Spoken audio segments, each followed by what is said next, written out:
fait, je suis productrice déléguée pour la Corporation Événements d'été de Québec. Donc, la Corporation Événements d'été de Québec est un organisme à but non lucratif qui chapeaute l'organisation, en fait, de la Coupe du monde de vélo de montagne depuis les tout débuts ici. Et en fait, moi, je suis mandatée pour représenter la corporation au sein de l'organisation et chapeauter, en fait, l'organisation de l'événement en général. Et M. Beaulieu, au niveau de Mouvement Production, vous êtes la personne qui allait avoir à gérer tout ça, j'ai bien compris, toute la partie de l'événement. Quelle est l'expérience que vous avez dans le domaine? Je pense que vous avez un bon bagage de ce côté-là aussi. Oui, effectivement, un bon bagage. Dans le fond, depuis 2018, mon organisation, qui n'était pas Mouvement Production à ce moment-là, qui était Gestion SPAC, on a été délégué par l'UCI pour organiser des Coupes du monde de paracyclistes sur route. Donc, une Coupe du monde en 2018-2019 à Baie-Comeau. Et puis, l'été dernier, une Coupe du monde à Québec et les Championnats du monde à Baie-Comeau. Donc, plusieurs événements internationaux là, de produits dans les dernières années qui font que ça va nous donner un grand coup de main là, à livrer cet événement-là ici cette année. Les partenaires, plusieurs, vous continuez avec plusieurs partenaires qui étaient ici par le passé. Quels sont ces partenaires importants pour la Coupe qui s'en vient? Alors, bien, il y a vraiment une longue liste de partenaires à la fois publics puis privés qui permettent que cet événement-là soit possible. Mais disons ici, dans la région, c'est vrai que là, il y a un soutien quand même marqué de développement Côte-de-Beaupré via le mouvement Mont-Sainte-Anne. La ville de Beaupré aussi, la municipalité de Saint-Féréol-les-Neiges sont des partenaires de l'événement. Mais évidemment, plusieurs structures au niveau du gouvernement provincial et fédéral sont partenaires de l'événement, en plus d'un certain nombre de partenaires privés.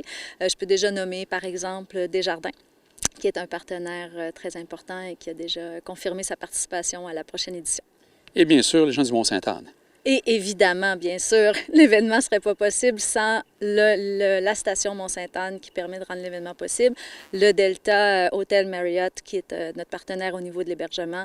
Donc, comme je vous dis, je risque d'en oublier parce que la liste est longue, mais c'est un événement qui se fait vraiment en travail d'équipe avec une équipe de production, mais aussi des partenaires précieux. Et M. Beaulieu, ça va se passer à quel moment précisément? Parce qu'on a parlé que c'était l'été habituellement. Là, on s'en vient à l'automne pour une première fois. Ça va se passer quand? Ça va se passer, dans le fond, du 5 au 9 octobre prochain. On pense que ça va être vraiment un rassemblement là, haut en couleurs, justement, avec les couleurs d'automne, etc. Et puis, ce qu'il faut savoir aussi, parce qu'il y a plusieurs personnes qui nous demandent, mais pourquoi le déplacement des dates versus une date qui était souvent autour du début à août, c'est que, dans le fond, cette année, l'Union cycliste internationale produit un nouveau championnat du monde, un championnat du monde des disciplines de vélo unifiées. Donc, les 13 disciplines de vélo vont se tenir en Écosse au début août et c'est une plage horaire qui ne sera plus disponible à tous les 2 ans, le début août, pour ces nouveaux championnats du monde-là. Donc, il fallait d'un commun accord entre l'UCI et l'organisation de la Coupe du monde ici trouver une bonne date. Ce qu'il faut savoir aussi, c'est que Snowshoe aux États-Unis sont placés la semaine précédente. Donc, c'est plus facile pour les équipes et les athlètes de se déplacer sur l'Amérique du Nord pour 2 courses à ce moment-là. Et en plus, je pense que c'est la finale de la saison, donc les gens vont être comblés. Absolument, c'est la finale. Normalement, étant donné justement que les coureurs vont à Snowshoe la semaine avant, on devrait avoir la crème, là, on devrait avoir les meilleurs coureurs chez nous là, pour exciter nos spectateurs. On parle de combien d'athlètes? Est-ce que ça, vous avez déjà les données de ce côté-là?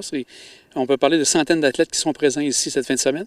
Bien, c'est effectivement des centaines d'athlètes. Le chiffre magique qu'on a en prévision, c'est 375 athlètes, mais c'est un chiffre qui va être confirmé juste à peu près une quinzaine de jours avant l'événement parce que les athlètes ont encore assez longtemps pour s'inscrire. Au niveau de la diffusion de l'événement, la diffusion des médias, quelle sera l'organisation qui va s'occuper de ça ici pour le mois d'octobre? Oui, en fait, là aussi, il y a de la nouveauté cette année parce que l'Union cycliste internationale a mandaté Warner Bros. Discovery pour assurer la diffusion internationale de l'événement. Donc, en fait, là aussi, il y a beaucoup de choses nouvelles pour les spectateurs aussi qui ont l'habitude de venir, même sur le terrain. Nouvel affichage, nouvelle image de l'événement, nouvelle diffusion. Donc, il y a vraiment beaucoup de nouveautés cette année. Donc, ça sera surveillé. Première rencontre qui ne sera pas sûrement la dernière parce qu'on s'en vient. On est en mai. Beaucoup de préparation.